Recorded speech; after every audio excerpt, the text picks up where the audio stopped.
En 1954, la République démocratique du Congo avait les mêmes conditions d'études que celles offertes dans les grandes universités des États-Unis.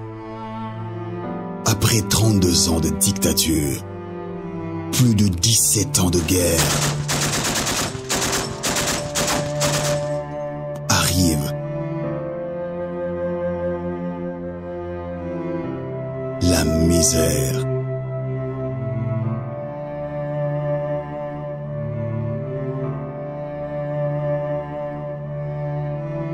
La corruption. L'homme congolais est arrivé au point où, devant l'argent, il n'existe plus. L'harcèlement sexuel. On dit que c'était autre chose, tout ça. Et c'est l'enseignement, bien sûr, mais l'enseignement n'exclut pas les sentiments. Au milieu de ce chaos général, il continue à espérer.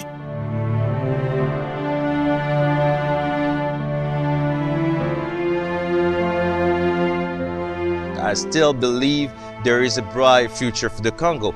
Un film produit par Congo Mikili Cinéma, par le même réalisateur du documentaire, Mamadou Ndala. Hope in Darkness, l'espoir dans l'obscurité. Disponible en vidéo, en demande sur Congo Mikili à partir du 1er mai 2015, à seulement $4. Ndenge nini kosala pona ko benga Congo na benga Congo. L'heure ozana Congo Mikili, cliquez likolo place bakomi, appelez le Congo à moins cher. Sima, créez compte na yo, pe kotisa mot de passe na yo.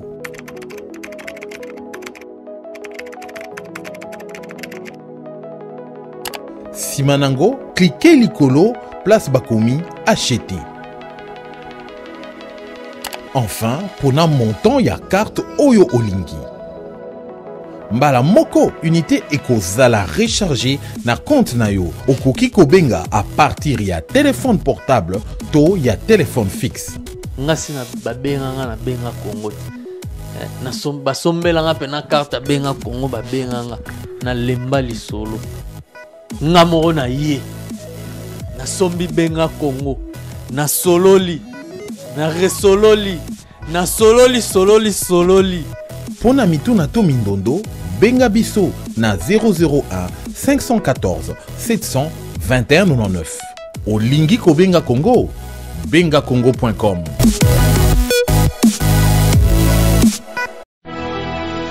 L'analyse du jour. Bonjour et bienvenue sur Congo Mikili dans l'analyse du jour. J'ai avec moi aujourd'hui mon confrère de l'Impact qui est situé à Kinshasa. Je parle bien sûr de Joël Cadet. Joël, merci beaucoup d'être avec nous. On va commencer tout de suite avec un sujet qui est important, qui faisait la une du Potentiel hier, qui parle de ce qu'on appelait avant les 5 chantiers de la République, donc ça a été rebaptisé en 2011 pour s'appeler la poursuite de la révolution de la modernité. Donc ce sont des mesures que le gouvernement cherche à entreprendre pour moderniser le pays, notamment en termes d'infrastructures avec de nombreux chantiers. Alors ce que le Potentiel titrait à sa une hier, c'était « Avec quels hommes et quels moyens ?» On parle donc de la poursuite de la révolution de la modernité qui avait été dévoilée le 20 juillet en marge de l'inauguration de l'immeuble du gouvernement. Et de ce que j'ai lu dans cet article, Joël, c'est le pays a quasiment livré son sort aux étrangers. On parle de beaucoup de chantiers qui ont été donnés à des entreprises effectivement étrangères. Alors Joël, est-ce que vous pouvez nous parler un petit peu de ce sujet-là? Est-ce que vraiment le Congo ne travaille pas avec les Congolais?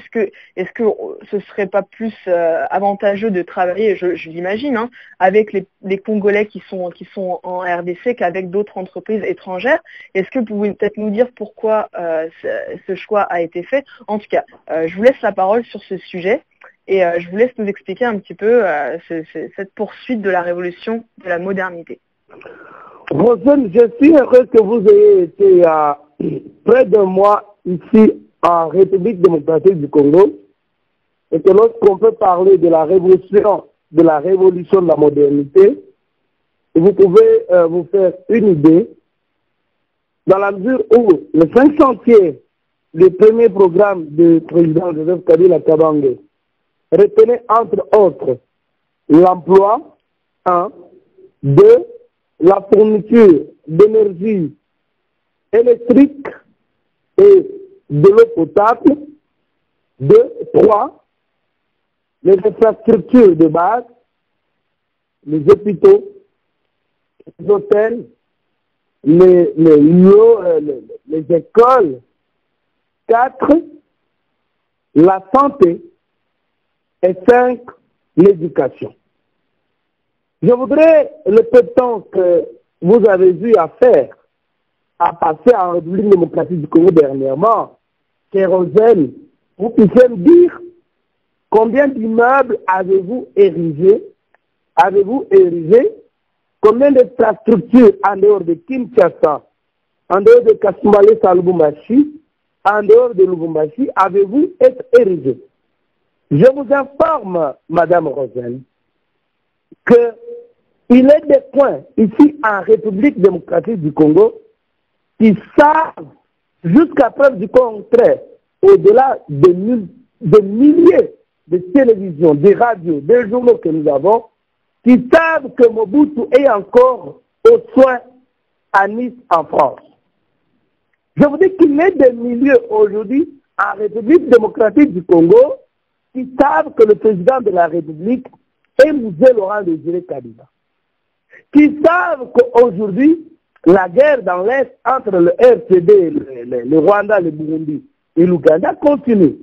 Donc, c'est justement pour vous dire que c'est une chimère, en effet, une supercherie de faire croire, malheureusement, que nous, Congolais, on est devenus experts dans la maîtrise du français, plus que Molière, plus que ceux qui nous ont appris ce français pour créer des mots, les immeubles intelligents. Donc ça voudrait dire que le palais du peuple, que le stade Kamagnola, débaptisé stade des martyrs, ce sont des immeubles imbéciles par rapport à l'immeuble intelligent qui va regrouper quelques ministères qui jusqu'aujourd'hui étaient locataires. Bon, la révolution de la modernité, parce que lorsqu'on a révolutionné la modernité, c'est que la modernité est là. Je voudrais qu'on nous fasse voir ce qui a déjà été fait de moderne dans notre pays pour qu'on définisse que la modernité a subi une révolution. En effet, je n'en vois pas. D'ailleurs, l'avion qui a été dénommé Lumumba, les dernières nouvelles publiées aujourd'hui par Impact News font état qu'il s'agit d'une ancienne bête que devait la compagnie de transport aérien italienne à Italia à Air Zaïre. Une dette d'au moins 50 000 millions de dollars américains et que cette compagnie a décidé de payer cette dette en termes de 2 avions qui seront accordés et notre gouvernement va décider de liquider les lignes aériennes congolaises ex-Zaïre pour bénéficier de cet argent et dire que l'argent est aussi du compte du trésor et que c'est sur fonds propres. Un mensonge grossier, alors qu'il s'agit d'une ancienne dette des lignes aériennes congolaises ex-Zaïre. Donc, ça veut dire que la politique propagandiste a atteint des niveaux très, très exagérés. Aujourd'hui, on ne sait pas réellement ce que fait le gouvernement et ce qu'il ne fait pas. Parce que l'eau et l'électricité, maintenant, dans mon quartier, pendant que je vous parle, il n'y a ni eau, ni électricité, et que peut-être si mon téléphone n'est pas d'une bonne capacité de la maintenance de l'énergie électrique, qu'il pourra s'éteindre en pleine analyse parce qu'il n'est pas rechargé par manque du courant de l'énergie électrique. C'est justement pour vous dire qu'il n'y a ni homme, il n'y a ni moyen pour la réalisation de ce programme. Combien fastidieux, combien excellent, si on pouvait tout simplement avoir l'amour du Congo et l'amour du Congolais, je crois à la mise en pratique de ce programme, on pouvait même accorder au président de la République un mandat à vie, un mandat de 100 ans, comme on en avait accordé à Mobutu pendant la période de 1970. Mais aujourd'hui, je crois que le Congo a connu un recul de plus de 30 ans et que la maîtrise du cadre macroéconomique, la croissance économique, la maîtrise de l'inflation, la maîtrise de tout ce que vous entendez, croissance économique, ce sont des choses qui ne profitent qu'à une centaine de personnes et que des millions et des milliers de Congolais continuent à être dans la souffrance la plus accrue, dans la misère la plus misérable. Et je ne peux rien vous apprendre, Rosen. Vous avez été au Congo, vous avez fait des interviews avec des politiques, vous avez visité les communes de Kinshasa, vous avez visité Bombay. J'ai vu sur votre compte Facebook autant de photos qui peuvent réellement témoigner la réalité que connaissent les Congolais aujourd'hui, au lieu de le livrer à ces discours propagandistes qui n'ont rien à donner de la réalité réelle de ce que nous vivons en République démocratique du Congo. Voilà ce que je puis dire au sujet de ce premier titre, Madame Rosen. Merci beaucoup Joël pour cette analyse sur ce sujet-là. On va passer maintenant au deuxième sujet de notre analyse qui faisait la une en fait ce matin de la tempête des tropiques, le quotidien quinois. La une qui disait prison en RDC, constat avec Martin Kobler, donc un constat amer, un constat un petit peu difficile à digérer, qui n'apprend, je pense, pas grand-chose aux personnes qui connaissent un peu les réalités du Congo et qui suivent l'analyse du jour, puisqu'il y a quelques semaines, nous avons eu au téléphone M. Safou, qui a lui-même, depuis sa prison, dépeint les conditions assez horribles dans lesquelles il est détenu. D'ailleurs, c'était aussi un article du Baromètre hier qui démentait d'ailleurs, puisque j'en parle, la mort de Monsieur Safou qui est en prison mais qui n'est pas décédé, qui est malade, qui a besoin de soins qui ne lui sont, selon lui, pas accordés. Mais en tout cas, il est encore en vie et nous pensons à lui, bien sûr, parce que c'est un confrère et que c'est important qu'il puisse être dans de meilleures conditions. Je ferme ma parenthèse et je reviens donc à ce sujet-là. Donc, prison en RDC, constat amer de Martin Kobler, le chef de la MONUSCO qui a visité notamment la prison de Kalemi, dénonce la surpopulation carcérale, le traitement inhumain des prisonniers et j'en passe. Monsieur Joël Cadet, vous connaissez aussi Monsieur Safou, vous connaissez un petit peu les conditions dans lesquelles, les conditions précaires de détention des prisonniers de la RDC. Alors, pourquoi ce sujet tombe un petit peu comme ça? Est-ce que vous pensez qu'avec ce constat de Monsieur Kobler qui est dépeint dans la tempête des tropiques, va peut-être faire avancer les choses, ou qu'est-ce qu'il faudrait en fait pour faire changer tout ça? Bon, très cher confrère, je voudrais vous affirmer que nos autorités ont atteint un niveau d'inhumanisme très très exagéré et qu'aujourd'hui on peut crier que ce soit sur Congo Mikili, que ce soit sur Radio Okapi, que ce soit dans le journal Impact News, dans d'autres organes de presse, sur RFI, ils sont animés d'une sensibilité qu'on peut croire qu'on se retrouverait déjà en enfer alors qu'on est en vie en République démocratique du Congo. Il m'est arrivé plusieurs fois de visiter plusieurs prisons, dont notamment celle de Matadi qui y a mis mon confrère Daniel Boukémouni, éditeur responsable du journal Le Point, c'est en plus, celui de Makala, tout comme celui de Kalanga, la prison de Makala, la prison de Kananga, la prison de Lubumbashi, appelée la prison de Kassapa. Je vous dis qu'il faudrait que vous ayez un cœur vraiment très très gros et que vous ayez un esprit beaucoup plus responsable, beaucoup plus assis pour ne pas tomber malade et même connaître une crise cardiaque. Madame Rosen, j'avais désiré que votre temps que vous avez passé au Congo, j'aurais voulu vous amener à la Kassapa ou à la prison centrale de Makala ou à Matadi où est logé notre confrère Insaf Bouchimoun Daniel pour vous rendre compte que lorsque vous êtes condamné par notre justice qui nage à double vitesse, lorsque vous avez l'argent ou que vous avez des influences politiques ou que vous êtes du pouvoir et que vous êtes jeté dans cette prison, il faut savoir que on vous a livré à la mort. Les prisons peuvent être appelées. En tout cas, je n'ai pas peur d'être contredit par n'importe qui. Ce sont des mouroirs. Vraiment, vous allez dans le couloir de la mort, dans la vallée de l'ombre de la mort, lorsque vous connaissez nos prisons.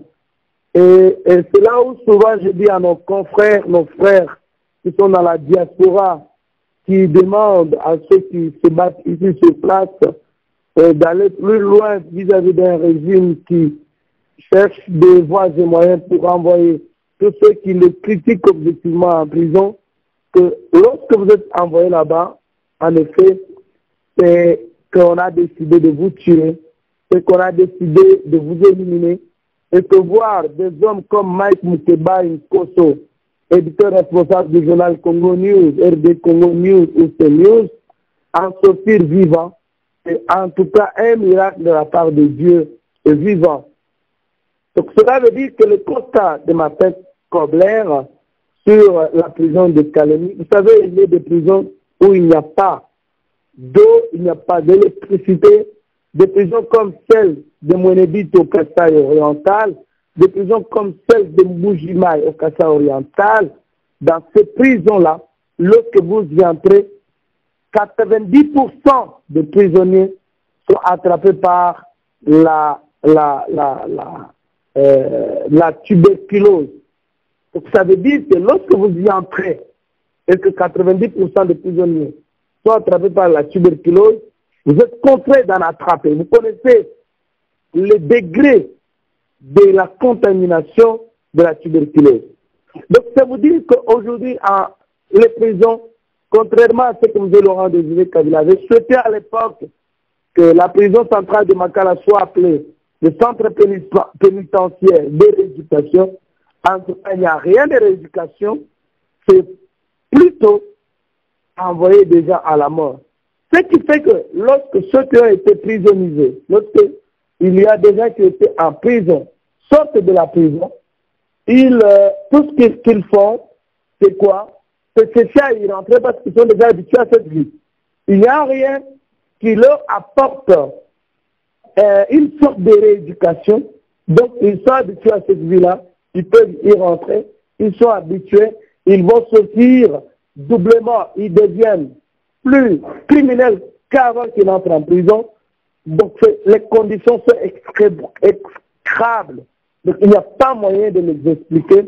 Il faut avoir des moyens pour payer au directeur de la prison de manière à occuper les pavillons soit 1, soit 8 à la prison centrale de Makala pour bénéficier quand même des conditions minimalement humaines. Et si vous n'êtes pas dans ces deux pavillons, retenez que vous êtes livré à la mort. Les conditions de cohabitation, de proximité sont vraiment insupportables. Donc, ce sont des choses très chères consoeurs que peut-être vous, blancs, vous ne pouvez pas comprendre. C'est au-delà de l'enfer tel que nous le présente le Coran ou la Bible. Donc, il n'y a pas moyen d'expliquer cela avec un langage humain. Bon, malheureusement, que nous avons des dirigeants qui ont atteint un niveau de monstruosité très, très exagéré, que vous pouvez crier, vous pouvez parler, mais eux vont vous parler de la maîtrise du cadre macroéconomique, ils vont parler de la croissance économique, ils vont parler de tout ce que vous voulez là. Il y a les hommes de Dieu comme apôtre Kaninda Vaillant, qui est aux États-Unis, qui restent un peu dans tous ces discours-là. Comme ils ne vivent pas la réalité du terrain, malheureusement, on n'a pas un esprit de sacrifice, on n'a pas un esprit de martyr dans nos dirigeants. Bon, qu'est-ce que nous pouvons faire? Et c'est pour cette raison que je vous dis que vous devriez vous battre pour la libération de Daniel Sarkozy. Vous devriez vous battre, vous qui êtes à l'extérieur, de ne pas oublier tous les prisonniers politiques, tous les journalistes, les activistes des droits de l'homme qui sont en prison, que vous vous battiez pour leur libération. Sinon, dès que vous apprenez que votre frère est en prison, retenez tout simplement que c'est pour y mourir. Et lorsqu'il va en sortir, il faut qu'il soit fort, qu'il soit puissant pour tenir le coup. Voilà un peu ce que nous pouvons dire en rapport avec les constats de Martine Kobler, le représentant spécial du secrétaire général des Nations Unies en République démocratique du Congo et chef de la MONUSCO. Merci beaucoup Joël pour cette analyse de ce second sujet. N'oubliez pas qu'il faut rester mobilisé par rapport aux personnes qui sont emprisonnées et par rapport qui ont commis des crimes ou pas d'ailleurs, qu'ils puissent au moins être dans des conditions de détention humaines. Nous vous rappelons que nous sommes en contact avec la famille de Monsieur Safouk. Si les personnes ne veulent nous contacter, nous pouvons bien évidemment transmettre tout soutien que vous voudrez bien donner. On entame tout de suite notre troisième sujet, Joël, qui était la une du baromètre hier. C'est Kabila veut glisser avec Tshisekedi. C'est notre confrère Dani Moussangou qui parle de ça. Il explique que des contacts politiques seraient très avancés entre les partisans de la majorité présidentielle et ceux de l'opposition. Des indiscrétions puisées selon le journal de bonnes sources. Une rencontre aurait lieu entre les deux parties dans les prochains jours en Italie. Alors encore une fois, je vais bien peser mes mots parce qu'il faut être prudent avec ce genre d'informations. Nous n'avons pas vérifié cette information, c'est une information qui nous vient donc du baromètre, qui eux-mêmes ne citent pas leurs sources en disant simplement que ces sources sont fiables. Mais nous n'avons pas pu le vérifier. Alors Joël, je voulais vous demander, est-ce que vous avez eu vent de ces échos? Est-ce que vous en avez entendu parler? Qu'est-ce que vous pouvez nous dire sur ce sujet-là? Est-ce que Kabila est en alliance avec Tshisekedi? C'est quelque chose qui est probable, qui est possible, et est-ce que c'est avéré? Bon, je dois vous avouer, madame, que l'information a été livrée pour la première fois par CNews de mon confrère Mike Mukeba, un ami, un frère, chez qui j'ai été le lundi, parce que nous avions une réunion pour la dynamique qui a milité pour sa libération. Et après avoir échangé avec lui, je me suis rendu compte que l'information est venue de l'entourage de Kamere. Vous savez que la mission reçue par Kamere, c'est de torpiller et de ternir davantage l'image de Tshisekedi dans l'opinion pour que lui prenne la sanction, pour que lui prenne la hauteur. Et ce baromètre qui a dernièrement été empoisonné, donc l'éditeur Gestailé, que Sol Kamere a soutenu, donc puisse révéler une information comme celle-là, je crois et je comprends maintenant que c'est la mission reçue par M. Vital Kamere davantage de détruire l'image de Tshisekedi, tant au niveau national qu'international, parce que contacter le secrétaire général du parti de Tshisekedi à Moulumba, l'Union pour le progrès et la démocratie, et l'Union pour la démocratie et le progrès social, UDPS, de Tshisekedi a dit que ce sont des très fausses informations. Contacter le porte-parole, M. Capita, qui était censé être représentant de Tshisekedi en Italie pour ce dialogue, est à Kinshasa. Donc, c'est vous dire que ce sont les manœuvres du pouvoir associées à cet ancien secrétaire général du PPRD qui nous a vendu Kabila pour dire voilà pourquoi j'ai choisi Kabila, qui nous a l'homme qui a été l'artisan de la victoire de Joseph Kabila en 2016, en 2006, mais qui a reçu mandat, qui a son ventre pratiquement dans la Kabylie, mais la tête à l'opposition, donc a reçu mandat de ternir, de détruire l'opinion, de détruire l'image de Tshisekedi. Donc je comprends parce que l'information n'a aucune source, et personnellement, la rédaction du journal Impact News, dont j'ai la responsabilité, a contacté les sources tant officielles qu'officieuses au niveau de l'Italie, où nous avons une correspondance beaucoup plus active. Nous avons contacté les gens et ils nous ont dit qu'il n'y a pas de Congolais là-bas pour un entretien. M. Kalev, le chef des renseignements de Joseph Kabila, est ici sur place. J'ai malheureusement tenté de le joindre aujourd'hui sans succès. Donc, j'ai contacté quelques personnalités censées être en Italie pour les négociations. Leur téléphone sonne ici localement. Donc, je comprends que le pouvoir en place a reçu suffisamment de moyens pour notamment détruire l'image du véritable opposant qui fait face à ce régime en place.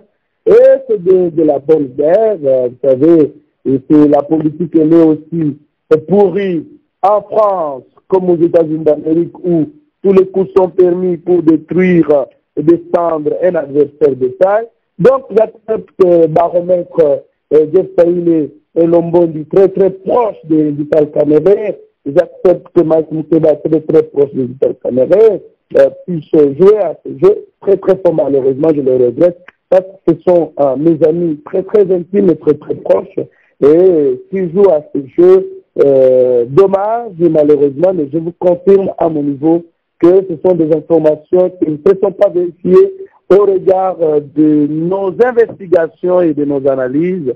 C'est-à-dire que cela entre dans la thèse de l'inanition de la nation où le pouvoir se fait associer de certains opposants pour amener la nation congolaise à sa destruction totale, étant entendu qu'on a échoué à réviser la Constitution.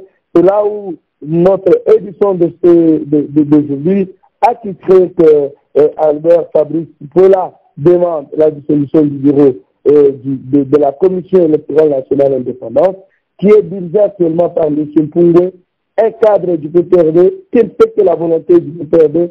Donc, ça veut dire qu'il n'y a plus d'espoir pour la paix, pour pratiquement la stabilité et le succès démocratique dans notre pays. C'est Dieu qui peut intervenir pour sauver les mêmes, parce que, en tout cas, personne n'est prêt pour s'engager dans la voie de la stabilité. J'ai comme l'impression que tout le monde est d'accord pour qu'on emprunte la voie du Burundi. Le Burundi, c'est un petit pays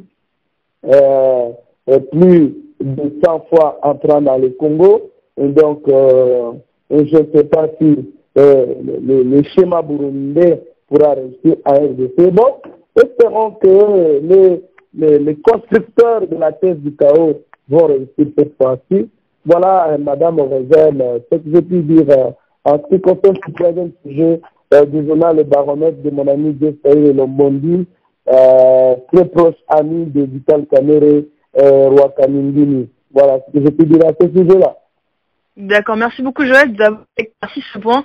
C'est important effectivement de pondérer ce genre d'articles pour ne pas pour que tout le monde croise des fois des choses qui ne sont pas vraies. Donc merci en tout cas, sans dire que c'est faux, sans dire que c'est vrai, d'avoir pondéré et d'avoir apporté vos éclaircissements sur ce sujet-là. C'est la fin de notre analyse, c'est la fin de notre analyse. Merci beaucoup à tous de nous avoir suivis. N'oubliez pas de commenter, de partager. Vos commentaires nous aident toujours à améliorer cette émission qui est pour vous informer. Donc merci encore et à très bientôt sur Congo Mikili.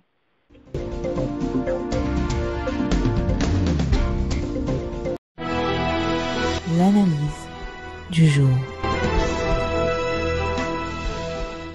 Ndenge nini kosala pona ko benga Congo na benga Congo. L'heure aux na Congo Mikili, cliquez l'icône place Bakomi, appelez le Congo à moins cher. Sima, créez compte na yo, pe kotisa mot de passe na yo.